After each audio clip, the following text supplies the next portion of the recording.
There are certain patterns that people do who succeed and certain patterns that people do who are frustrated or overwhelmed. And I want to share with you what those patterns are, because this is not about just giving you some little time planner, because that's not going to change your life, nor will a piece of software. What will change your life is learning how to control and direct your own mind and emotions, and doing it in a way that really gives you what you want versus what maybe your environment may be demanding from you right now. I hope that sounds like a journey that's enticing to you, because if it is, I think that the skills you're going to get here will give you a lot more than what you expected when you signed up for this course. Now, by the way, you signed up for a program here called More Time, and yet you know there isn't any more. So why would you sign up for a course like that? Well, probably because inside of you, you know that there's more time for what matters for you if you restructured your life a little bit. You may not know how to do that, but a part of you knows that that's really possible, or you wouldn't even take in a program like this. In fact, I got a really important question for you, and that is, what is time? I mean, think about it. What is it? What would you say if somebody said, what is time? Well, people have all kinds of interesting answers to that. It's a calendar. It's a measure of activity, some people say. But I would say to you that time is nothing but emotion. Time is a feeling. And we forget that. And that's why we get stressed. Because we don't think about our feelings. We create to-do lists.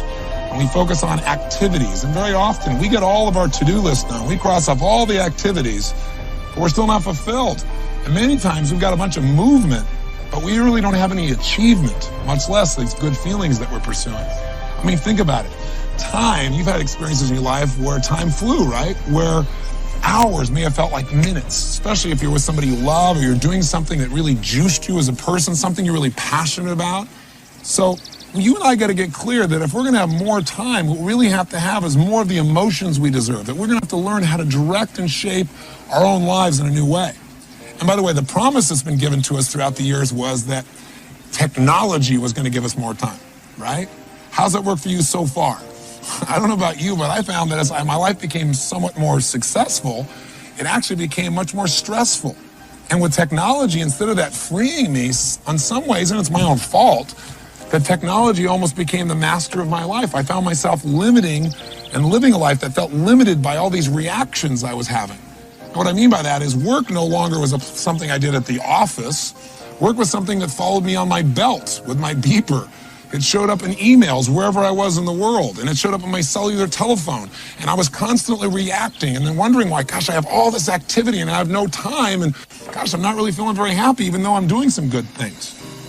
The reason is because there is one thing, and it's not technology, that'll change your life. And you know what's great about this one thing is it's one of the most powerful forces in your life. And the good news is this force, this power is something you've been using your whole life. And that is the power of focus. Just by changing what we focus on, we change literally what we feel. What you focus on to a great extent determines whether you're succeeding or whether you're failing in your business, in your career, with your children, in your intimate relationships as well.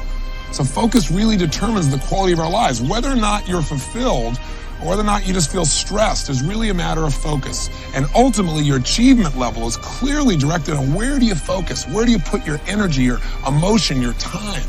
But the challenge is that most of us don't direct it consciously. In fact, a lot of us are incredibly stressed because we don't consciously direct our focus.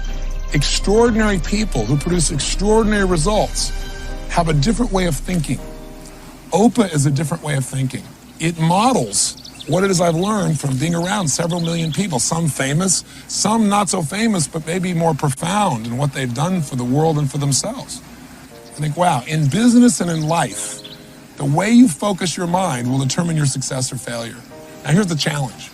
Most of us don't direct our focus because we're in reaction to environmental stimulus. What that means, in technical terms, made simple, is there's three things in our life that tends to grab our focus and make us react rather than really live our life on our own terms. What first gets your focus? Things that have the potential to give you pain. Things that you kind of worry about. Things that you are challenged by. Things that you think could be a real problem. That tends to get our focus, and we tend to call that worry. Worry is an achiever word for fear. We're fearful that something bad's going to happen, so we put a lot of attention into it. And sometimes it's at the expense of things that are much more important, like our family or our health. Sometimes we worry about things that'll never happen. And I think that what happens for most of us is fear gets our focus. And it's natural. It's our survival instinct to avoid pain. But we've got to break out of it if we want an extraordinary quality of life and think differently. And I'm going to show you some ways that you can do that for yourself. The second thing that tends to get our focus is things that can give us pleasure, especially immediate pleasure. Why? Well, think about it. We're stressed a lot of the time. We want to get out of that stress, so we look for something to make ourselves feel good, because that'll happen real quick.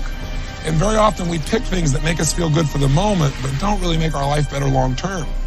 Very often what you'll do to feel good is go clean off your desk, right? I used to do this all the time. I got all these projects to do. I don't know where to start. I'm overwhelmed. Oh, my desk is messed up. Let me just arrange everything here.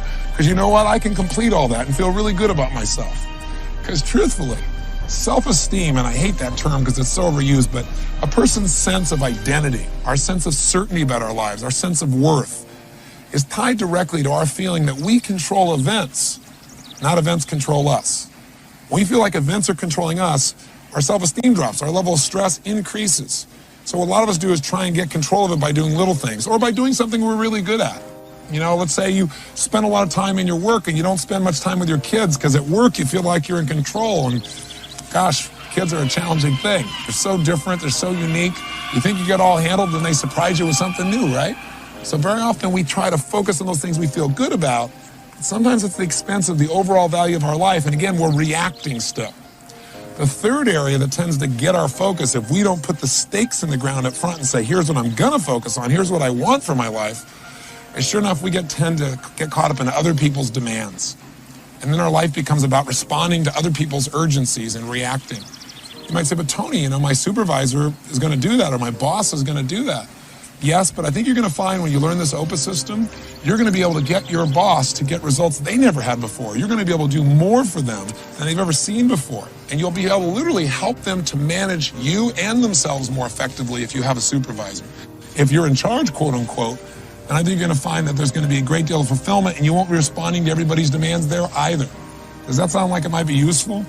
I can tell you something. As long as you're responding to the things that concern you, the potential for pain or worry, as long as you're trying to get a quick fix of feeling good, as long as you're responding to people's demands, you're living a life of reaction, and you won't get the level of fulfillment, much less the results that you really deserve. So how do we turn that around? Well, first of all, you got to understand the price of focusing on what you fear. And I'll give you a fun, simple example. Years ago, I took up a fun sport, which is auto racing. And when I first went to this racing school, the very first time you get there, here's what they do with you. They put you in a car, and they say, we're going to show you what an automobile is capable of and what you can do. So you get next to this race car driver, and they take you through this course, and they're going 140 miles an hour straight at a wall in a corkscrew turn, and your heart's beating out of you, and they do it. And by the end of this thing, they look at you and say, you know, in 4 days, you're going to be able to do this. And you think to yourself, you're joking. There's just no way this is going to happen. But they say, let me tell you the secret. The reason you're scared right now is you don't know what you do if you got out of control. You don't know what you do if you got caught up in a spin. And I said, so before you ever learn to drive, the most important skill that you got to develop is learning how to come out of a spin quickly. And when the man was telling me this, I thought, God, what a great metaphor for life. Because we all do really well when things are going well. It's when we go into a spin, when things aren't working out well, when things that are stressful happen, that we kind of lose control of the direction of our lives and start reacting. And pretty soon our fear tends to cause us to end up on the rocks or in the wall, so to speak. So I said, okay, well, what's the secret? He said, it's really simple, Tony. Here's how it works. Here's how you come out of a spin. Focus on where you want to go, like this left-hand turn we're going to need to make. Don't focus on the wall in front of you. If you focus on what you fear, the wall, guess what happens? The minute you focus on it, you steer in the direction of what you focus on, and your life or your car moves that direction. If you focus on what you want, you will automatically steer everything in the direction of what you want.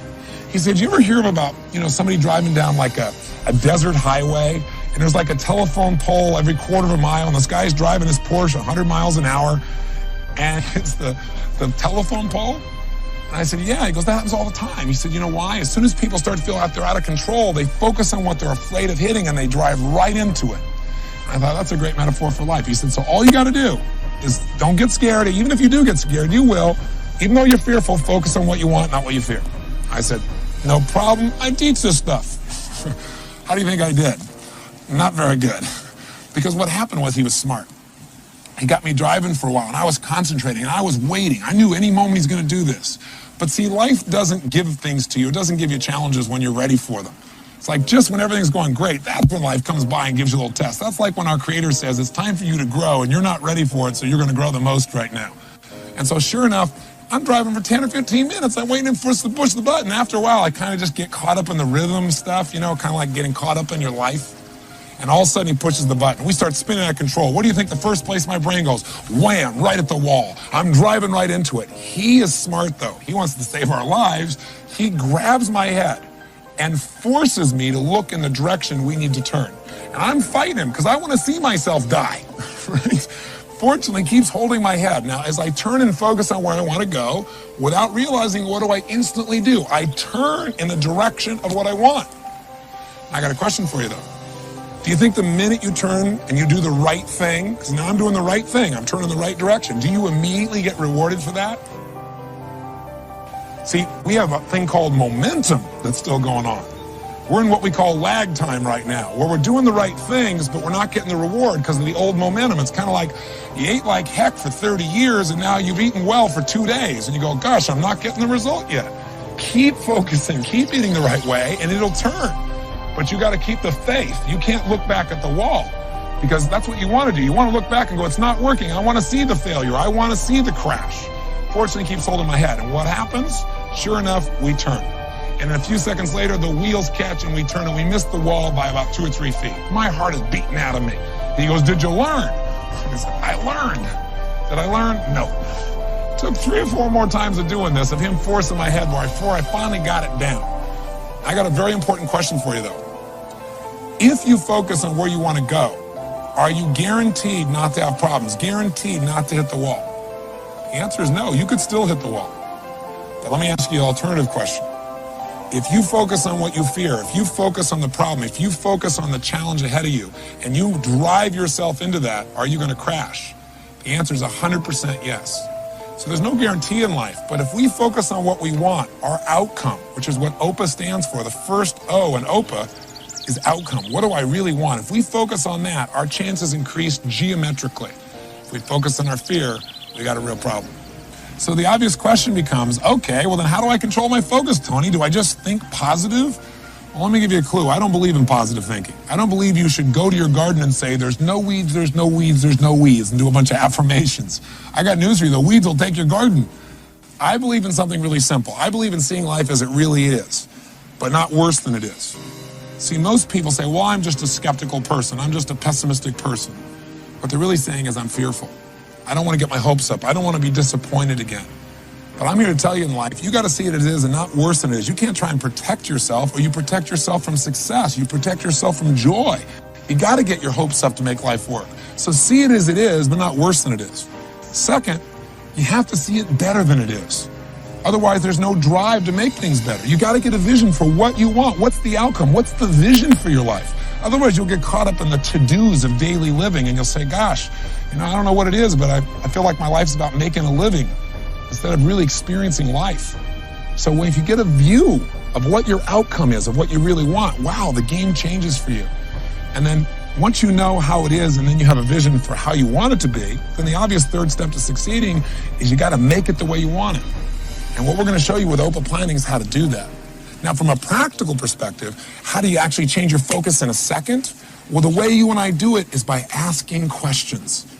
You see, when we say we're thinking, what we're really doing is asking and answering questions in our mind on a consistent basis. That's all thinking is. Thinking is the process of asking and answering questions. And if you ask a lousy question, what are you going to get? A lousy answer. So if your question is, how come I can never lose weight? Your brain gives you an answer, because you're a pig.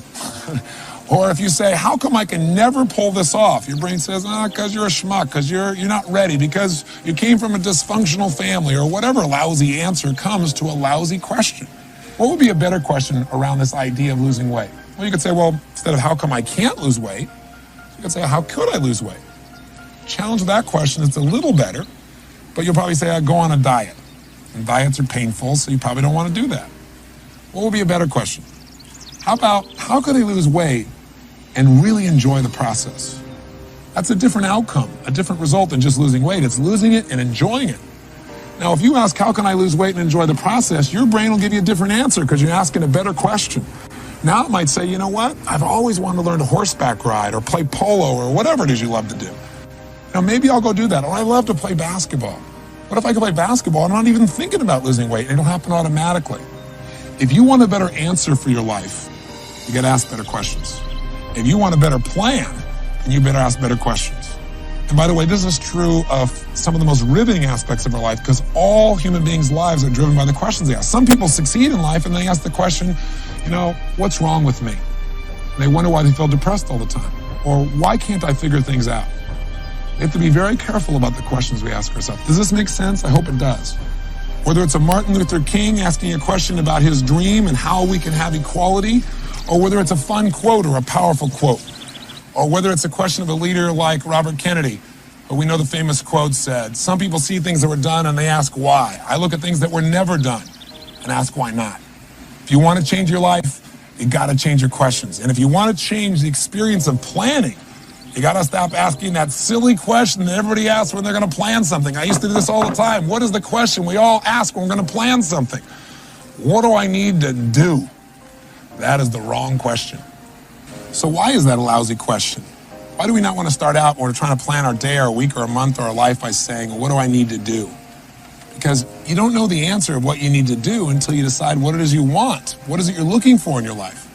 I mean, if you think about it, we've seen all these new time management systems come out, and I've used them all, and they all added some value to my life. But none of them really helped me to achieve at the level I now achieve, and they certainly didn't help me to really be fulfilled. They were about making up my to-do list of all the things I needed to do, and I found myself at the end of the day, even when I crossed everything off, very often still not feeling fulfilled. Because a lot of times I got everything done, but I didn't really achieve anything, and I've learned in my life not to mistake movement for achievement. See, 100 years ago, 200 years ago, maybe it was okay to make a to-do list because life wasn't that complex. The thing today is you're the mom, you're the dad, you're the husband, you're the wife, you're the lover, you're the community activist, you're the top peak performance athlete, you're the marketing manager for the company, you're part of the coach of the Little League team. And what you need to do depends on, are you being a mom right now, or are you being a business person? Are you being a lover? Are you being a best friend? Are you being a daughter? Who are you being? So, and we can't just try and manage all these roles also of our lives and expect we're going to have a life that's fulfilling when there's so much going on. We need a simple system that will help us before we try to design a plan for our time, to really design a plan for our life. And that's what you're going to do starting today. And it's not perfect, and it isn't something that's rigid. It gives you all kinds of flexibility, but it allows you to decide, hey, these are the areas of my life I'm really going to focus on. I'm going to make sure I put a certain amount of my time and focus right here in my family, right here in my physical body, so I have the energy I want, right here in my emotional well-being, right here as being a marketing manager, right here in my business, and empowering the people that I work with so that we have a great environment, that we don't just get results, but we have fun. So we're going to show you a system for how to do that. And once you have the plan for your life, then your planning will not start with that silly question of what do I need to do? That's a lousy question. You're going to ask a different question. You're going to ask 3 of them, and in a very specific order. And I'll just tell you up front, it's really simple. The OPA word stands for the 3 questions. Before I tell you the 3 questions, let me tell you what anyone who succeeds knows. You find anyone who's successful in any area of life, business, finance, emotion, they're happy, they're fulfilled. Here's what they know. Number 1, they know what they really want. Most people don't know what they really want. They don't know what we call their outcome, their result. And when you don't know what your outcome is, when you don't know what you really want, life can be really frustrating. Life becomes a bunch of things you have to do, and it doesn't give you any juice. You don't have a clear direction for your life. And without a clear direction, very often you end up on the rocks of life. You just don't have the guidance, and you don't have that sense of that my life has some kind of meaning. The second thing that people succeed know is not only what they want, but why they want it. Because the reasons are what drive us as human beings. That sense of purpose, that's where the emotion is, that's where the juice is. Not just getting a target, but knowing why we want that target. That's what will get you to have the energy to actually follow through. And then the third question they know is, what do I need to do to make that happen? And people that know what they really want and know why they want it can usually figure out how to make it happen because they got enough drive and enough clarity about what they want. So OPA stands for those 3 questions in a very specific way. Let me tell you what OPA gives you: freedom. Because what happens in life is most of us think our to-do list has to get done. Many times you don't have to do your whole to-do list. Most of us know that 20% of what you do gives you 80% of your results in life, doesn't it? And so what we're going to show you how to do is to have more flexibility, have a lot more choices, and get more results with more fulfillment by taking you through these 3 questions. And I want to point something out. OPA is not a time planner. Again, it isn't a book. If you open this book, you go, oh, it's got a calendar and it's got an A through Z, and so do all these other programs. Or here's a nice piece of software. That's not OPA. OPA is a simple system of thinking that will change your focus, which will immediately change how you feel. It'll change the direction you're heading. It'll turn you in a different direction, and it'll get you a different set of results. Not only is it a simple system of thinking that changes direction and results, but it'll also make you feel fulfilled. Because think of it, the only difference between work and play is your purpose. A lot of people, when they're playing, do things that are really actually hard work. But they don't call it hard work because they say it's fun, because they decided, I want to do this. This is a cool thing. This is competitive, or this is creative, or this is strong. And everyone I know who succeeds, their work has become play for them. They have really found a way to enjoy what they do because they found an empowering purpose. Activity without purpose is the drain to your life. It's a drain to fulfillment. It's a drain to achievement. So we're going to get these little simple questions, and we're going to show you how to use them in a practical way. This book will guide you to get greater results and greater fulfillment. That's the whole process of what OPA is really about. Part of what OPA is going to do is you're going to put the stakes in the ground and say, these are the most important things in my life, and I'm going to focus on them daily. And you're going to start noticing things that will bring you closer to what it is you really want. If you focus on a to-do list, guess what you get? More to-do lists, more lack of fulfillment, more things to have to do. I don't want your life to be about being a human doing. I want it to be about a human being where you experience what you really deserve and what you really want. This is a chance to really get fulfilled, to change the emotions. I mean, would you like to feel more joy on a daily basis, more passion, more excitement, a greater sense of confidence and certainty? That comes from knowing that you're in control of the events, not the events are in control of you. I want you to have a system that is your system, your life management system. That's what OPA really is. So I want to invite you to join me now. Come on this journey. Decide right now you're going to do whatever it takes to master this. Because I can tell you that in my own life, I feel so many great privileges. And I'm sure some of it must be luck. There's luck in anything. But a huge part of it, I can tell you honestly, has been focus. I focused on what I knew was most important in my life, and I've created what I want for my life, which may be different for you. But I want you to have what you want to have, not what the environment is demanding from you, not what your next email is requesting, but what your heart and soul deserves and desires. So to do that, let's start with an OPA. So get started. You know the outcome. The outcome's really simple. Right now, you got to decide, am I committed to mastering a system for managing all of my life, so my personal life and my professional life work together, so nothing has to suffer. And I believe that's not only possible, I'm committed to that result. The next question is why? Why are you going to become not just good at this, but outstanding? What's your reason? That's what I'm going to ask you to do right now. And I want to thank you for letting me dump so much on you in this short period of time here. I'm looking forward to hopefully meeting you someday soon. But for right now, let's get focused and let's get this life management system called OPA in your life now and begin the journey towards a life of incredible results and extraordinary fulfillment. You know, we're living in a time in which stress seems to be almost epidemic, especially for achievers. Everybody talks about being stressed, especially those people who are really trying to do something meaningful, really accomplish something. And I want to make sure that your drive for success or to make a difference really leads to the joy and the fulfillment and the excitement and the passion and the pride that you're really looking for. In order to do that, whether or not you're feeling fulfilled or whether you're feeling frustrated, to a great extent has to do with where do you spend your time? What zone, what dimension of mind, emotion, and focus do you spend your time in? For example, do you spend a lot of your time really looking for distraction, looking for a way to escape the stresses that are already there in your life? Or do you spend more of your time getting seduced by things that really aren't important, but they appear to be urgent, and you kind of delude yourself in saying, well, I got to do this right now, when really, truly, you don't have to do it right now, but you add that additional stress? Or do you spend your time in drama, where you're doing things that really are important and they're really urgent? You got all these deadlines that have to be met right now. Maybe some of the deadlines that are stressing you out now because things weren't handled earlier on. Or have you managed to spend the majority of your time in your life in what I call the zone of fulfillment? That dimension where you're doing things that are really important, but not really urgent. And as a result, you tend to be at your best because you've taken away the stress. Take a look at what I call time targets. Let's start on the outside as this assembles now. The outside circle here is really where most people spend their time. It's in escape.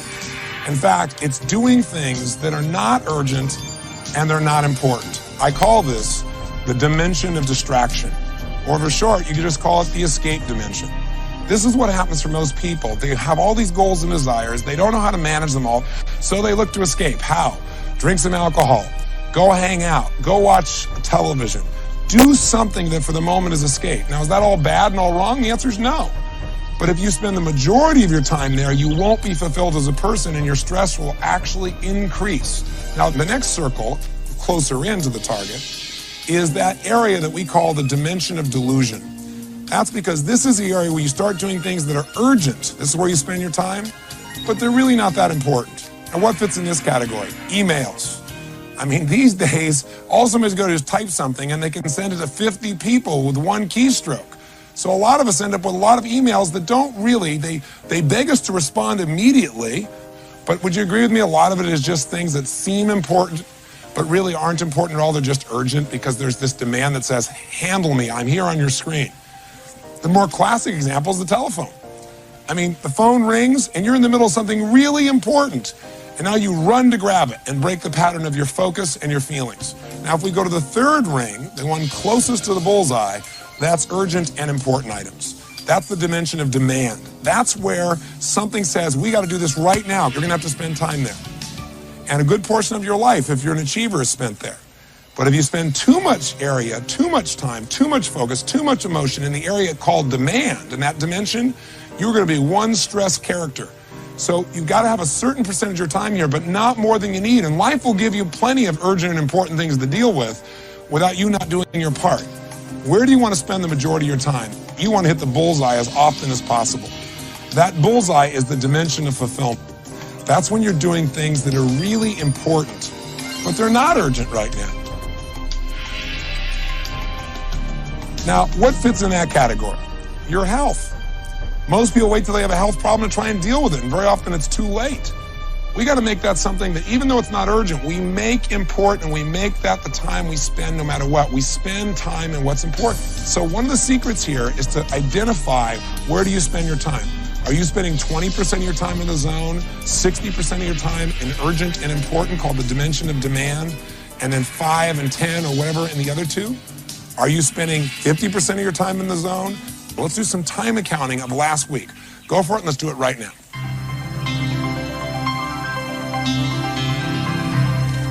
So what did you discover? Where are you spending your time?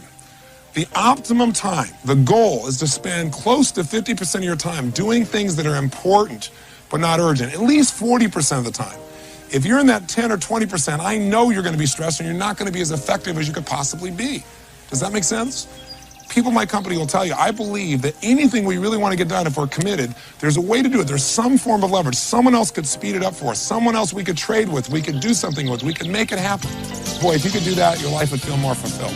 Is it singing, a dance class, walking on the beach, time alone, time with a friend? I don't know what it is, but what is it for you? Maybe write those down. Guess what will bring you to the zone day after day after day?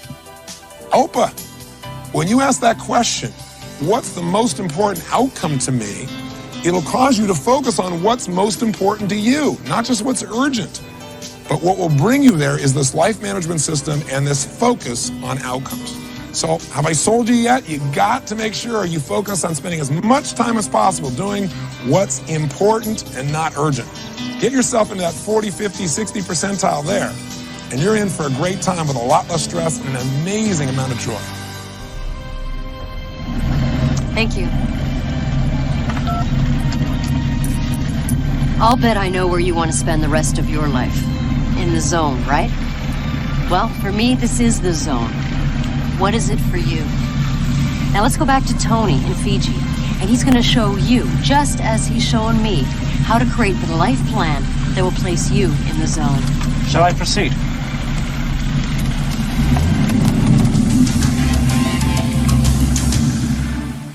Now we're going to talk about categories of improvement. What we're really talking about is creating a life plan for you now. If you don't have a plan, you fall into somebody else's plan. It's the old thing of, if you fail to plan, you plan to fail. It's an old overused phrase, but it's really true.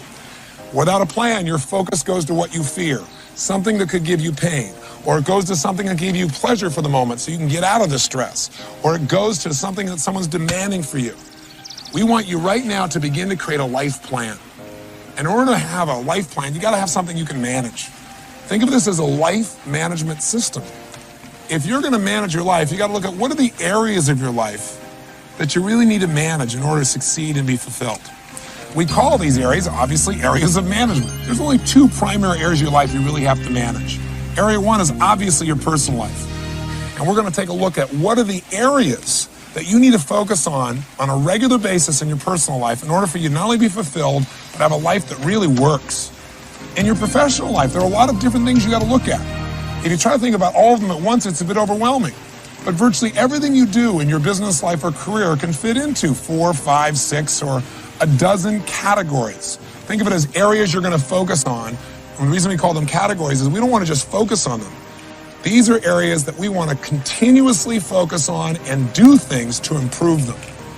Now, if you don't come up with an area and actually define it, life tends to grab your focus. So for example, in your personal life, what would be an area that you would need to continuously focus on and continuously improve if your life's going to work? Well, one area of your life would have to be your physical vitality and health. If you don't take care of that, if you don't focus on it, does it get better automatically? You and I both know the answer is no. You have to put focus in it, and you also have to measure it. The same thing's true of your finances. Finances don't get better by just hoping. Finances don't get better without focusing on it. If we don't focus on it, our finances tend to stay where they are or get worse. Same thing's true of friendships, relationships. Same thing's true with your family. Same thing is true of your spirituality. If you don't put a focus on what you believe spiritually and making sure you're measuring that you're really aligning yourself with your creator or whatever you believe, then you don't feel that same level of fulfillment in that area of your life. So we're going to put the stakes in the ground and say, you know what? I'm going to have a life plan that's going to require me to continuously measure my progress in each of these areas. And I'm going to set specific goals in each of these areas. And when I go to plan my day, instead of saying, what do I need to do? I'm going to say, what's most important for me to achieve? Because unless you come up with those categories, your focus will go to the urgencies of the moment, and you'll be pulled out of the zone, and you won't get the results or the fulfillment you deserve. Think of it this way. You cannot manage what you can't measure. So you got to stop and measure it and say, this is what it's going to be, and this is how I'm going to achieve it. In fact, and a good metaphor for it is this, the little wheel of life. It's just a simple thing. And let's have you watch us do it, and then do it for yourself.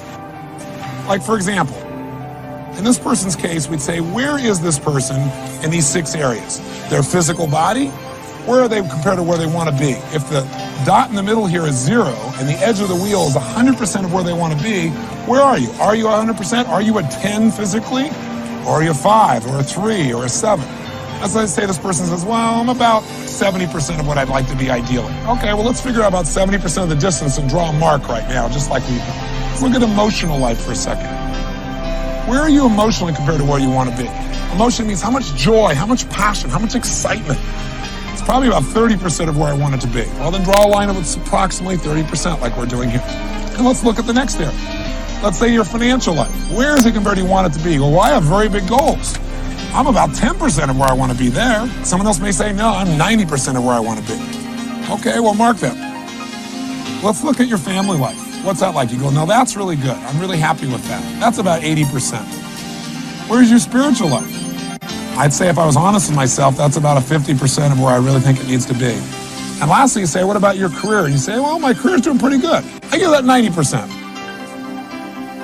Connect each one of these sections so they become a continuous outline, forming a shape. All right, now look at the shape we've got here. If this was the tire on the car called your life, how would your car drive? Well, for most people, it would be a rough ride. The categories of improvement, having these areas you're not just going to focus on continuously, but you're going to constantly improve, have specific goals for and plans for it, and that your life revolves around, will not only take you out of overwhelm, but it'll give you the power of balance. Because for most people, they think of balance as a passive thing. Balance gives you this well-roundedness that allows that tire to go stronger and faster and produce greater and greater results while being more and more fulfilled. We have 2 areas of management. What are they? They're, of course, our personal life and then our professional life. Let's just take one of them. Let's take your personal life. And let's come up with what are the areas of your personal life you're going to continuously focus on and improve. Do you get the idea? Okay, you don't have to do this perfectly, and you can change this. It'll only take you 2 or 3 minutes. Go ahead and do this right now.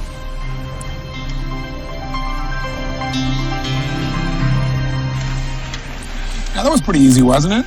I mean, it doesn't have to be perfect, but you'll tend to notice that most people in their personal life have very similar categories because there aren't that many areas of our life that we really need to focus on for our life to be fulfilled and to be successful and for it to be balanced. Our professional lives tend to vary a little bit more because it depends on your profession. So now we're going to make that set of categories. You know, making sure I constantly improve my skills as a manager or as a salesperson or a marketer or as an accountant or as a lawyer or as a doctor. This is an area I got to constantly improve to be happy, to be fulfilled, to be successful. That's an area I got to constantly focus on. I can't just improve it once in a while. I've got to think about it and measure my improvement so I continue to have a competitive advantage and so that I feel good about my life. We want to keep that tire of your life round and strong so like a snowball, it not only moves smoothly and rapidly, but it gets bigger and bigger. So let's decide what you're going to focus on in your professional life, what you're going to constantly improve. So this part of your life is as fulfilling as your personal life as well. So let's get started. Why don't you go ahead and start right now?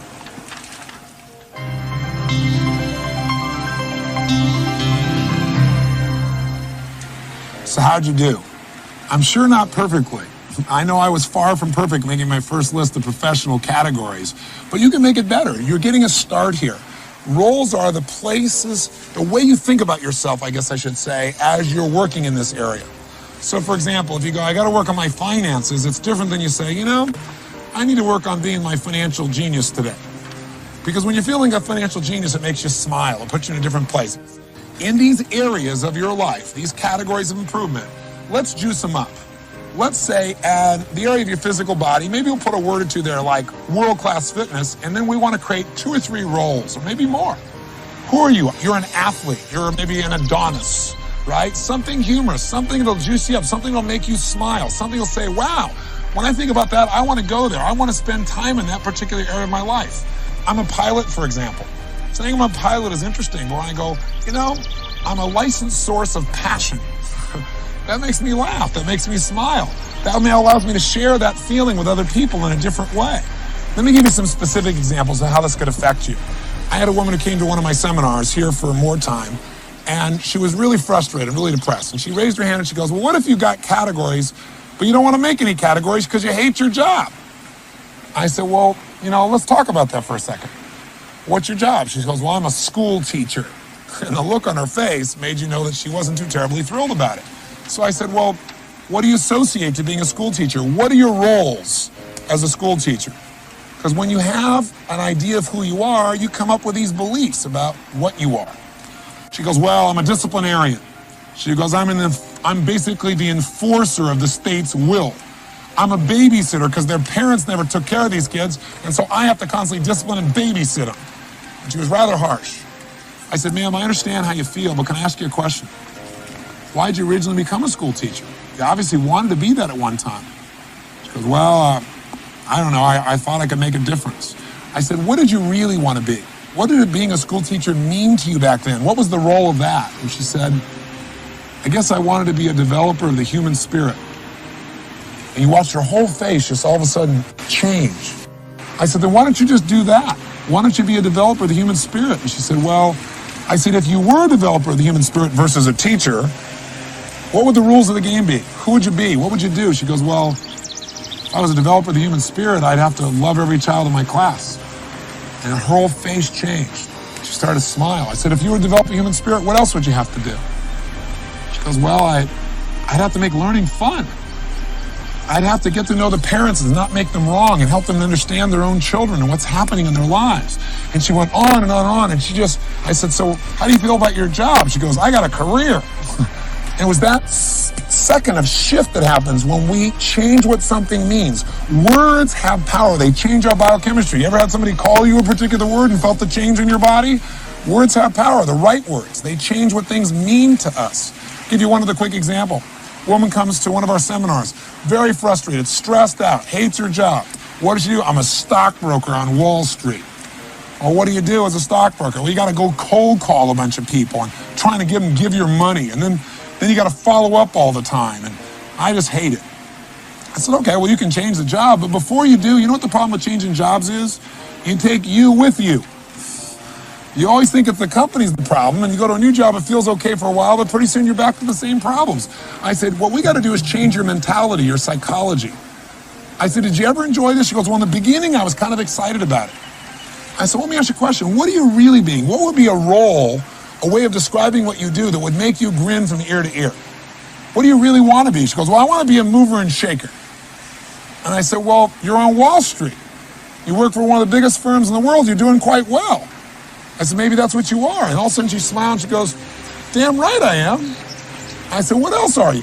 When you're making cold calls, forget that. Who do you want to be when you communicate with people on the phone? And she said, a treasure hunter. She said, I want to search for treasure. I want to help people. I want to get them to give me some of the money and go use it to find treasure for them and help them expand their treasure. And her entire psychology changed. So what I want you right now is I want you to take each of these categories you have, both in your personal life and professional life, and I want you to juice them up. Maybe make the name of the area a little bit more juicy, but most importantly, come up with 2 or 3 roles that make it fun to be there. Little things make a big difference. Let me tell you what Oprah's going to do for you.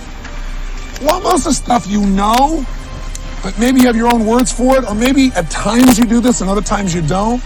All I'm doing is giving you a set of words, a system that you probably already do at times, but by knowing what it is, you can do it consistently and not hope some of the time you feel good and sometimes you don't. If you're heading in this direction right here and we make a little 10-degree shift with Oprah, that seems like nothing. But we take that out a week from now, a month from now, 6 months from now, you're in a totally different destination in your life. Radically different difference. And language and identity are a big part of that. But start this process right now of juicing up your life by figuring out what are the roles you're going to play in these areas that are so important in your life called categories of improvement. Let's do it right now.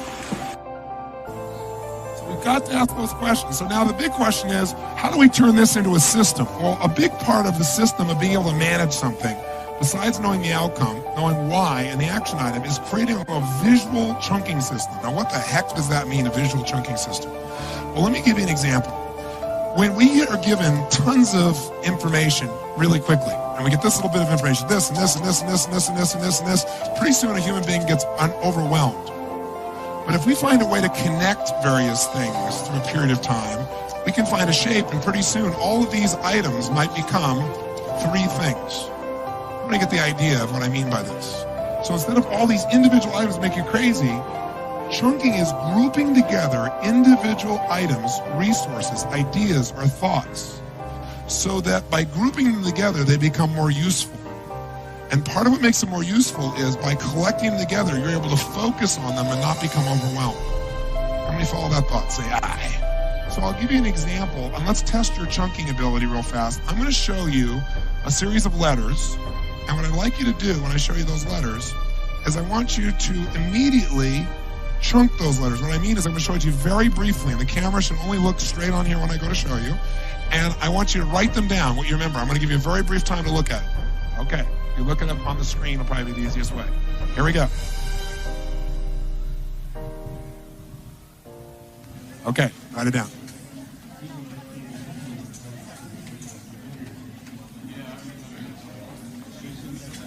Raise your hand if you're finished. Raise your hand if you're finished. Okay, great. So I'll turn around now and then see how accurate you were. How many got them all accurately in order? Let me see your show of hands. Okay, keep your hands up. So we got less than 5% of the room, probably 3% of the room. How many got, well, how many letters are there? I think there's 11. 1, 2, 3, 4, 5, 6, 7, 8, 9, 10, 11. How many got, of the 11 letters, you got at least 7 or more of them accurately? Okay? How many got less than 5 accurately? How many got less than 5? Okay, good. So what if I said to you, now how did you try to figure this out? How did you try to remember this? Somebody who succeeded and did it. Sir, did you get them all? Okay, tell me how, now what I want to see is how he chunked it. Now what does chunking mean? He didn't try to get the whole thing at once. He grouped it in some way, I'd be willing to bet. That's why he was able to retain it. So how did you chunk this? EUB, QEL, and EUB, then QEL, QEL, and then QRAW, or UU. Okay, so he chunked it into 3 chunks. Okay, and that helped him to remember it. Okay, give me a hand, nice job. Yes. Tony, I didn't write them down. I just flash on it, and I know what the word is. You know what the word was? Yeah. Okay. What's the word? Albuquerque. That's correct. What if I wrote it this way? How many of you would have been able to write it down? Can you see it? How many of you wrote it out that way? You would have been able to write it down immediately. Let me see a show of hands. Sure, because you recognize Albuquerque. Because Albuquerque is one chunk for most of you. But it was all these things that were random. Most of you weren't able to get it.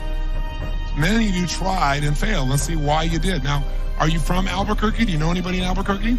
I live about 100 miles from there. Why would he be able to see that when it looks nothing like Albuquerque? Because when something becomes part of your focus, like when you buy a certain car or you buy a certain outfit and all of a sudden you see that car or outfit everywhere, well, once you do that, all that information was always around you, but it's become important. So part of your brain sees anything that would relate to it. That's also what happens when you have a clear outcome. When you have a clear outcome, suddenly you start seeing Albuquerque where other people see nothing but a mixture of stuff. You start seeing with your outcome how to achieve it where no one else can figure it out because you have a clear outcome. I did this once in a seminar a couple of years ago, and the lady said, I know where it is, it's Albuquerque. And I said, do you live near Albuquerque? She said, no. Ever lived near? She said, no. I said, you have a lover in Albuquerque, don't you? And she went, no, I don't. And everybody saw her face. She was in school, and she started laughing. She goes, well, I do have a lover. How do you know I have a lover? Because I know the person either had a proximity or something. They had an emotional association to unscramble something with no help. In a matter of, I gave it to you for 5 seconds. When you become emotionally associated to something or you have clarity of something being important, your brain figures the whole thing out. That's what the value of outcomes are. Is that pretty powerful?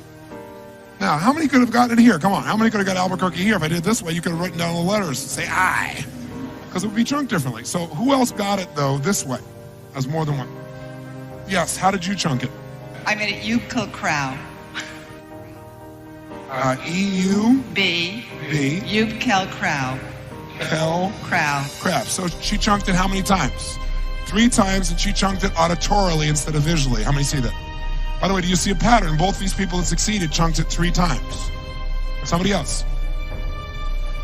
I sort of started off by just doing what this dude back there did, which is just sort of like one at a time. I sort of put EU, BQ, EL, and then just the growl sort of seemed to work, so I probably just threw that down. So you still chunked 2, and then you went to the last 3 one. twos, and then... So she still did. Chunking in 3s is most common. For most people, someone showed this with me the other day, chunking, they chunk like this. 1, 2, 3, many. When you get beyond 3 for most people, it's many. So 3 is usually, and if you try to chunk it as 1, unless you had the reference for Albuquerque, you were in bad shape. Who did not get it? Who did terribly, honestly? Because you did terribly, there's nothing wrong with you, it's just that your strategy for chunking was not effective. So sir, how did you try to chunk it? I tried to chunk it EUB, QEL, except... All this is 1? No, I tried to do it in 3, but in my language rules, U always follows Q. And so I got all confused about halfway through it. So. Okay, so what happened is he tried to chunk it with 3, but he let his belief systems, he calls his rules, determine that this couldn't be. And that fried his brain. So what you have to understand is if you're going to get a job done, if you're going to take a dream and turn it to reality, you're going to have to chunk it into a bite size, not so small you're overwhelmed and can't remember it, and not so big that you're overwhelmed. And so what OPA is a visual chunking system. I'll give you one more. Let's see what you've learned. I'll give you one more example real quick here.